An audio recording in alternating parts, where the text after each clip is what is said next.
You've probably heard me talking about this self-sufficient living skills bundle that's been going on. And I have been spending the last week flipping through so many of the incredible resources within this bundle.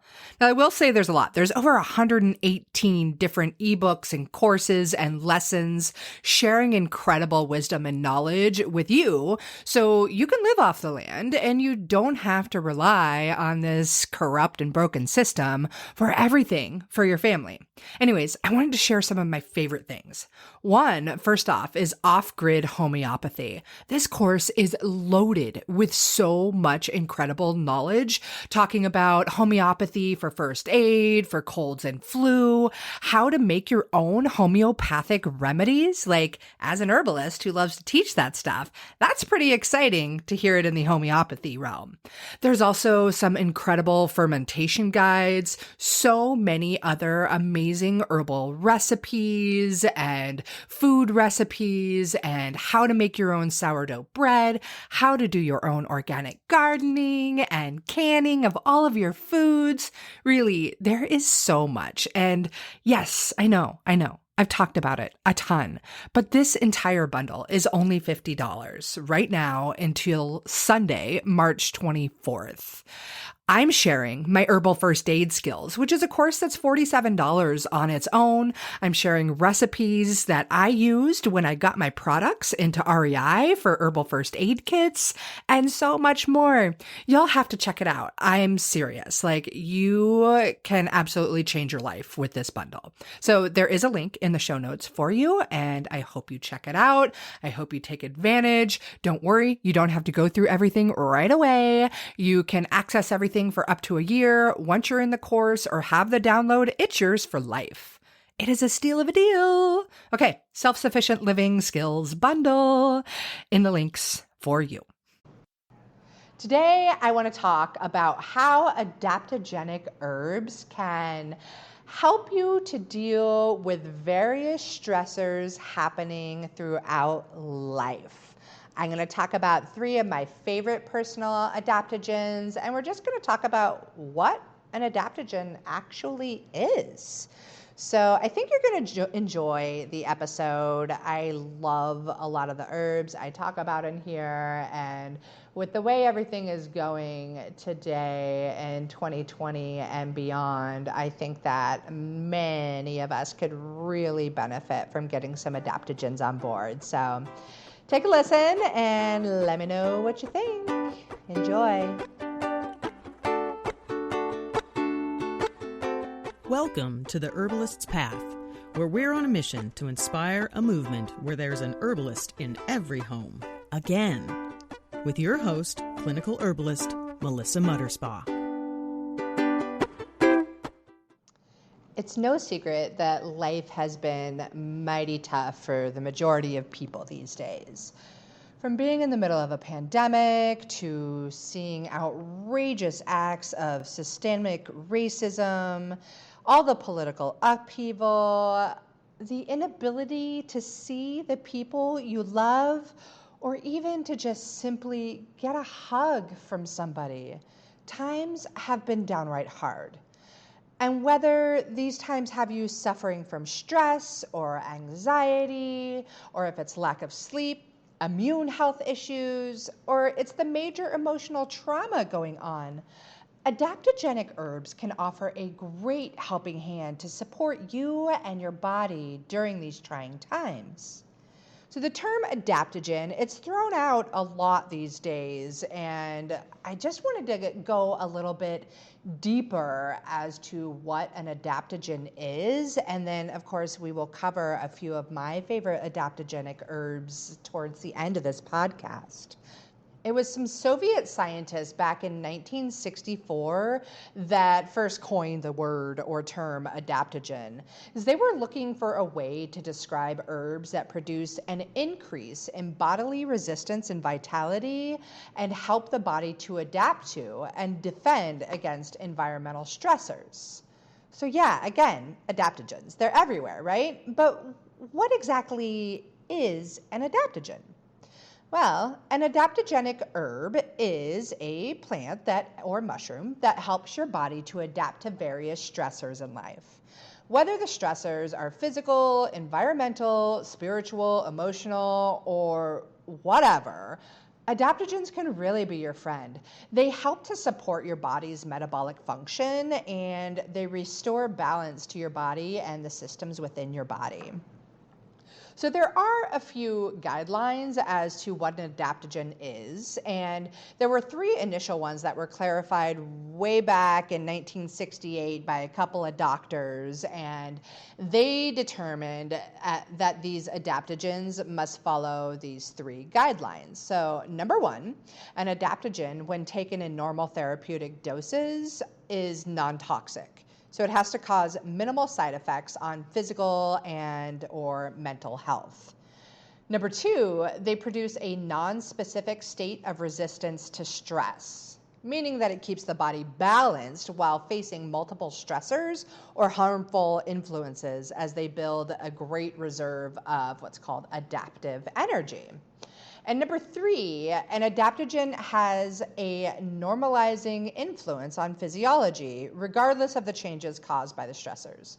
So that just means that adaptogens, they've almost got this innate intelligence to them. So they know when they need to downregulate a hyper-functioning body system or enhance or upregulate hypo-functioning systems. Thus, they have a great normalizing effect on the body. And adaptogens can work on your nervous system, your endocrine system, and your immune system with that normalizing effect. So those three things right there are the three requirements that were determined way back in 1968 and are still today followed by many. But now, technically, to be considered an adaptogen, the plant or herb or mushroom must also have the biological activities that have been discovered and attributed to adaptogens since 1968. So back in 1999, it was declared that adaptogens work by re-regulating two of our master control systems in the body, the HPA axis, or the hypothalamic pituitary adrenal axis, and the sympathoadrenal system, or the SAS.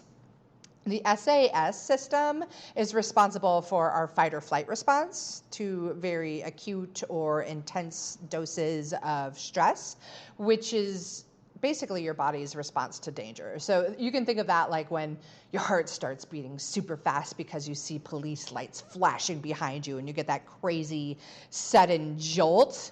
That's your sympathoadrenal system at work. The HPA axis works to regulate most of the endocrine function, digestive function, and major aspects of the nervous system, as well as cardiovascular function and the immune system, and our physiological response to chronic stress. The HPA axis also regulates our sex hormones and sexual function through the hypothalamic pituitary gonadal axis. Yes, gonadal, the HPG axis. So, yeah, we love that HPA axis.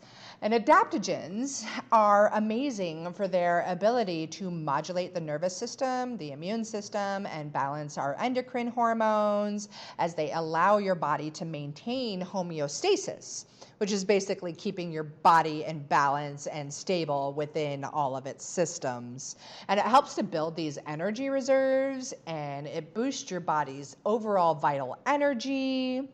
There are adaptogens that have excellent liver protecting, heart protecting, and even adaptogens that can protect cancer patients from the effects of radiation and chemotherapy, as well as having anti-tumor and anti-inflammatory factors. I do want to iterate that not all adaptogens have those properties I just talked about with the cancer patients and liver protecting and heart protecting properties, though many of them do. It is fairly common to see, but that's not one of the requirements to be an adaptogen. So that was kind of all the sciencey stuff behind what exactly an adaptogen is, but what does that mean for you and today, and how is it that these adaptogens help you? Well, They can help you if you've been having a hard time dealing with all of the stressful situations that have been brewing up lately. Finding the right adaptogen for you can help support your nervous system, support your immune system, and your body's overall function to keep you as strong as can be and ready to navigate all of the challenges that life throws at you. It's not that the adaptogens like block all of the stress response, but what they do is they help to smooth out the highs and lows of various stressors, which helps to conserve your energy. I love adaptogens. They have been an immense help to me in my life as a struggling small business owner, a mother of a young child, a woman who does too much. I mean, what women don't do too much these days. And just as a human who's had to adapt to the amazing amount of stressors that have been thrown at me in my 42 years of life. I have found so much benefit from adaptogens in my life. It's unbelievable. And I think that if you find the right adaptogens for you, you will also begin to find some pretty incredible benefits. Some of my favorite adaptogens that I like to use for me are ashwagandha root, tulsi or holy basil, and reishi mushrooms, and I'm about to dive a bit deeper into each of them. Cool. All right, so let's talk about reishi mushrooms. And maybe you've heard of them, maybe you haven't. Their Latin name is Ganoderma lucidum, and they're also known as lingzhi, which means spirit plant or tree of life mushroom. And they're this beautiful conch mushroom that's kind of this glossy yellowish red color that grows on trees. They've been used in Chinese medicine for over 4,000 years, and they're one of the oldest known medicinal mushrooms. The famous 16th century physician Li Shinchen spent 26 years writing the Great Pharmacopoeia. In it, he says, quote, "Continued use of lingzhi will lighten weight and increase longevity. It positively affects the life energy or qi of the heart, repairing the chest area and benefiting those with a knotted, tight chest. Taken over a long period of time, agility of the body will not cease, and the years are lengthened to those of immortal fairies." I love that. I want to be an immortal fairy. I mean, every time I read that, I just think of my daughter chasing me as an immortal fairy in the woods for the next, 500 years or so. Kind of silly, but it's what comes to mind for me. So, reishi or lingzhi has been historically used for benefiting and enhancing our vital energy, strengthening cardiac function, enhancing the memory, used for its anti-aging effects, and just overall tonifying effects for the entire body. Reishi actually has a few meanings like divine or spiritual mushroom. Other meanings and names are the manantaki, a mushroom of immortality, or good fortune mushroom. It's also known as the plant of longevity. I mean, what more do you need than to want to get reishi on board, right? People in Japan and China love the reishi so much that they make reishi beers and wines, which sounds super fun to create to me. Like, well, I don't know. I think I'm going to have to step into that exploration here pretty soon. It's pretty cool because the mushroom is actually quite rare in the wild, so it was only used by the privileged or the elite for many millennia. But today, the majority of the reishi you're going to find on the market has been lab grown, which is cool because it makes it more readily available to the masses, to people like you and I. I'm not elite, so I wouldn't have gotten this longevity and immortal fairy mushroom way back in the day, but we can get it now. I do want to talk about some more of the recent studies and uses of reishi that are specific to typical Americans that suffer from constant or chronic stress. Can you relate? I know I can. Reishi can help to improve energy and sleep. It's been used to treat excessive fatty substances in the blood. It's been used for chronic bronchitis and leukopenia. It can enhance your overall immune function by increasing your white blood cell count, your platelets, your hemoglobin, and various tumor-fighting cells. It's an excellent cardiovascular tonic, and it can protect your kidneys and liver, as it also helps to reduce stress. Hey, I like. I do want you to be cautious of who you are getting your reishi medicine from. There's a lot of junk out on the market, and you do need to be aware of what's out there. There was actually a study done on 11 commercial reishi products that are sold on the market today. Of all the 11 products tested, none of them had more than 2% terpenes. And to get the most of the medicinal value, you want at least 4% terpenes. And most of the products in that study had less than 10% of the polysaccharides, where your polysaccharide level should be between 10 and 14%. So that's kind of a bummer. Like, you're paying this top dollar for these products and you're not getting the true medicinal benefits that they have to offer. Bummer. So yeah, just be cautious and aware and make sure you're getting your things from reputable suppliers. And ideally, when you're taking reishi mushrooms as medicine, you're doing it as a purified extract or a powdered extract, or you could even do it in what's called a strong decoction, which is kind of fancy herb geek speak for a long simmer for a minimum of 20 minutes up to 48 hours even. And you could also add that into a delicious soup or stew to get some really good medicine in. And the proper ratios of extraction is really interesting. And it's this special dance between doing a water extraction, which brings out the polysaccharides in the mushroom, and an alcohol extraction, which brings out the terpenes in the mushroom. So hopefully whoever you choose to get your reishi medicine from, they know what they're doing when they're making mushroom medicine, because it's a little bit more complex than all the other things out there. So just be aware, be conscious, and, support those that make the medicine the right ways. And next, we'll talk about one of my other absolute best friends. I've got a pretty intimate relationship with this herb, and I know I talk about it a lot because it is just so amazing, and it has helped me along my journey of life in a myriad of ways. As a matter of fact, I actually just today got my first dose of this year's batch of tincture that I made, and it's ashwagandha, by the way.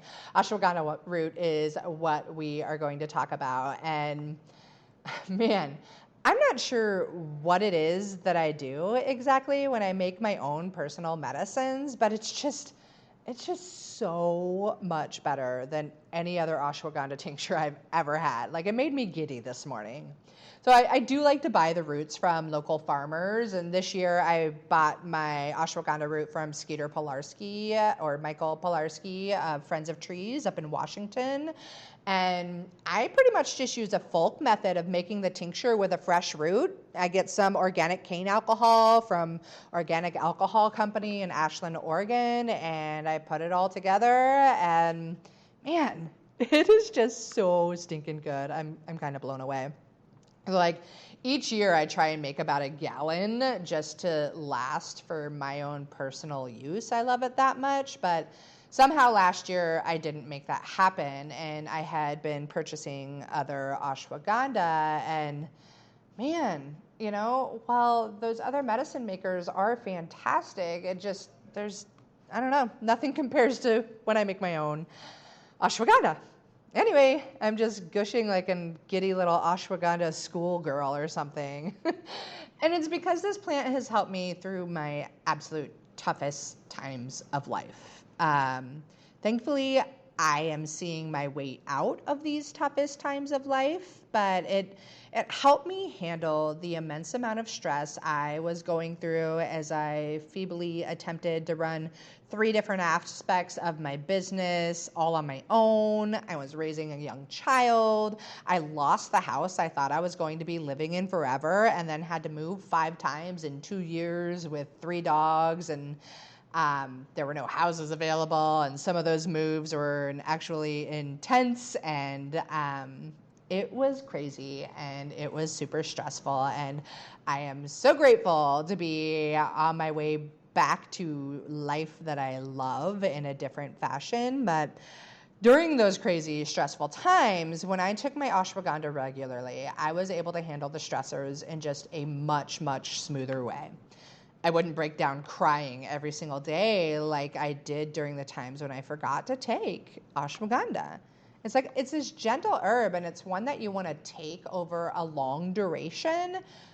I noticed it most when I didn't take it. That's when I just could not handle the stress. But then if I was taking it on the regular, now I can take it and be like, oh, buddy, thank you for that good hug, ashwagandha friend, because I have developed that relationship.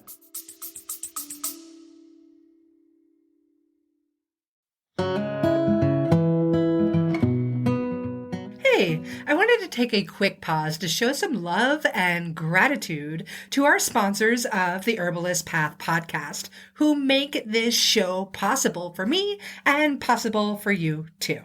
So here it goes. Medicinal mushrooms are all the rage these days, if you didn't know already. And with great reason, because they are powerful medicine that can improve your health and your life in so many different ways when they're well made. Yeah, it's true. There's a lot of stuff on the market that isn't going to be so effective. And that's why you need to find a brand that you can actually trust. For me, that brand is Whole Sun Wellness, and this is the creation of a brilliant woman and fellow mama, Jamie Bonfiglio. She's an international mushroom educator that has been working in the medicinal mushroom industry for years. And this is when she saw firsthand how many other companies take shortcuts when it comes to their products. And Jamie wasn't having it. She set out to build her company the right way. Whole Sun Wellness is here to raise the industry standards so those crap mushrooms on the market aren't getting into your body or your family's body. Whole Sun Wellness is the first company to test and report nutritional facts for all of their extracts. They go beyond industry standards every step of the way, from sourcing to extraction and final testing. And as the owners of the largest medicinal mushroom farm in the United States, Whole Sun Wellness is taking control of their supply chain for the highest quality and absolute full transparency. They're even the first company to include pure mycelium extract in every single product. So when you're thinking of getting medicinal mushrooms for you and your family, Whole Sun Wellness is exactly the ones you want. Also, be sure to check out their new Mycolites. These are the world's first dissolvable electrolyte tablets. They're featuring functional mushroom extracts that'll give you more energy, more stamina, and recovery as well. And who couldn't use all of that? The other thing is, they are these adorable little mushroom-shaped tablets, and they come in like a little Altoids box, but way cooler than Altoids because they're Mycolites. Anyways, head to wholesunwellness.com to grab yourself some Mycolites and all of the other functional medicinal mushrooms that you and your family need. And of course, you can grab that link right here in the show notes now.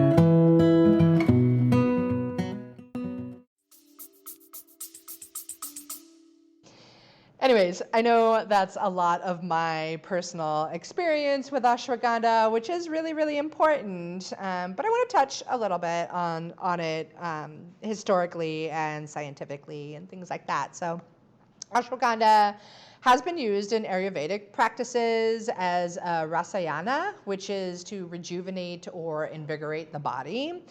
It's been one of their elite herbal medicines to promote physical and mental health and to increase the body's ability to resist disease. and adverse environmental factors, as well as being known to revitalize the body in debilitated conditions and increase longevity. The Ayurvedic use has been tracked back to 6000 BCE. It's commonly called Indian ginseng today, though it's not at all a ginseng. Actually, the name ashwagandha means strong as a horse, while the botanical species name somnifera means restful sleep. So restful sleep, strong as horse. I think that kind of goes well together because without good sleep, we are not the best people we can be. So ashwagandha, to me, it's so precious. It is one of the primary adaptogens. It's also known to help in a huge range of conditions, from anxiety to arthritic inflammation, bronchitis, and other respiratory conditions, insomnia, nervous disorders, and gynecological disorders, including low libido, impotence, and infertility. It's considered a premier herb for all adverse conditions related to aging, including helping to prevent dementia and arthritis and Alzheimer's. I just feel like our world would be a much better place if we could put ashwagandha into all of the water systems around our planet. That would be really, really nice. Sure would beat chlorine and fluoride in my eyes, but anyways, ashwagandha is also really rich in antioxidants. And there was a study that the withanamides in Withania somnifera, which is the Latin name for ashwagandha, are more potent free radical scavenging antioxidants than most commercial preparations and drugs out there. So it is thought that ashwagandha might play a role in preventing the development of Alzheimer's. And yeah, that's just one of the many reasons I use this mighty and powerful herb in my Where Is My Mind blend, which is all about promoting memory enhancement, mental clarity, focus, and so much more. I mean, yeah, ashwagandha. Seriously, I could talk about this herb for the next decade because there is so much going on in the benefits of ashwagandha. And I think I'm actually going to continue talking about it for the next decade, if not even more. I guess it's a good thing I decided to dedicate my life to the study of plant medicine. I don't know if I decided it or if the plant said, hey, Mel, you're going to do this, but something along those lines happened. And so ashwagandha will be talked about more in my life and more for you if you hang out with me more and learn with me more. So we'll move on from ashwagandha for now and for today, and we can touch on it more in other days and other episodes. And I want to talk about another delicious adaptogenic herb that I love so much. I'm actually drinking a cup of this tea right now, and it is just, it brings this beautiful smile to my face and this feeling of energy and happiness, and it is just delicious. And this herb is holy basil, also known as tulsi. And tulsi actually means the incomparable one, which is much of the reality of this sacred herb. So Hindus definitely considered it sacred, and they would place this herb on their altar and use it in morning prayers to ensure personal health, spiritual purity, and family well-being. Yes, please. In Ayurveda, it is another rasayana, an herb known to nourish a person's growth to perfect health and enlightenment, and to promote a long life. In India, most of the traditional homes have at least one tulsi plant around their property, and many of the followers of Krishna have such a high regard for this herb that they would never, ever actively consume it as a medicine, but they'd rather choose to receive its healing power from the vibrations of being in the presence of this amazing plant. I think that is so cool. And as I am sipping on this cup, I feel those energetic vibrations, and I can totally see why one would just sit and pray with this plant without even taking it internally. It is beautiful and almost levitating.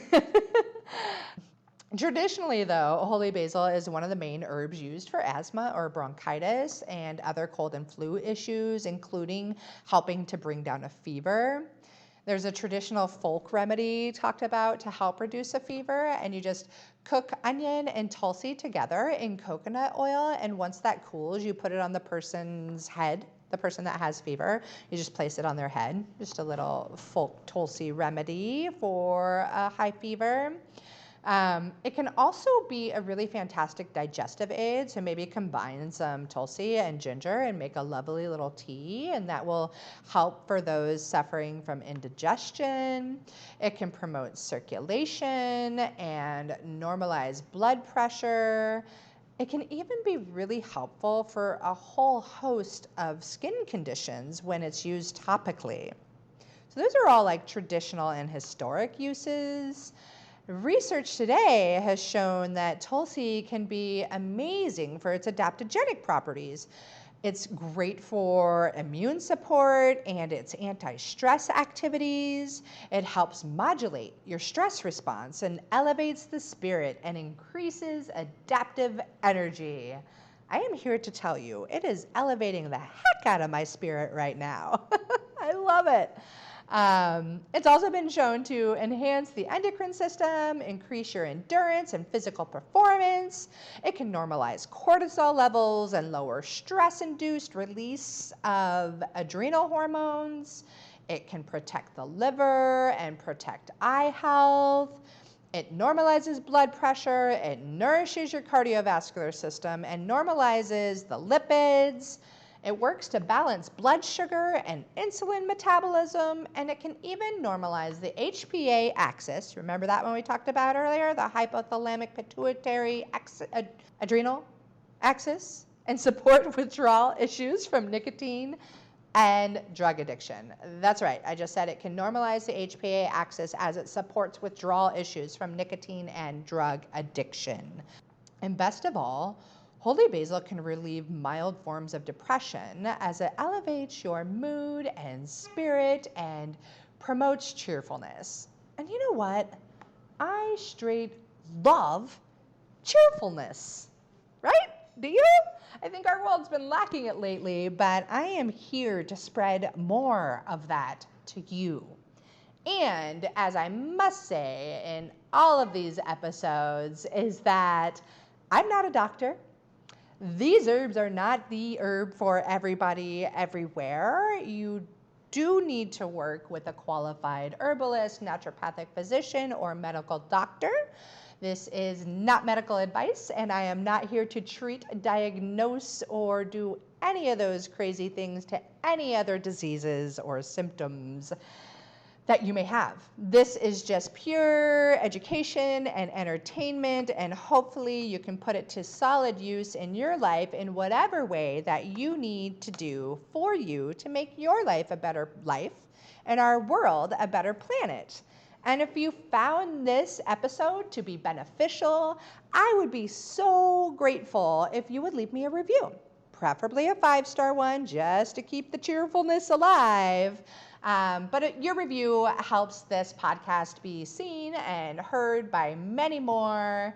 And that is just one way that we can come together and make herbalism spread like wildflowers and make this world a better place for people and the planet.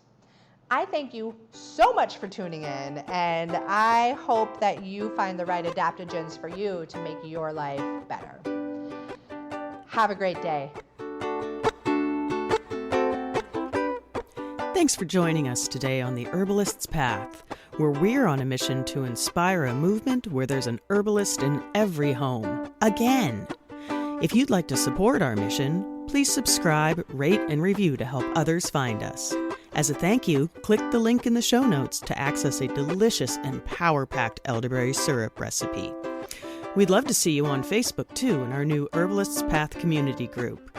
Together, we can make herbalism #spread like wildflowers. Wishing you all a lovely day. Bye for now.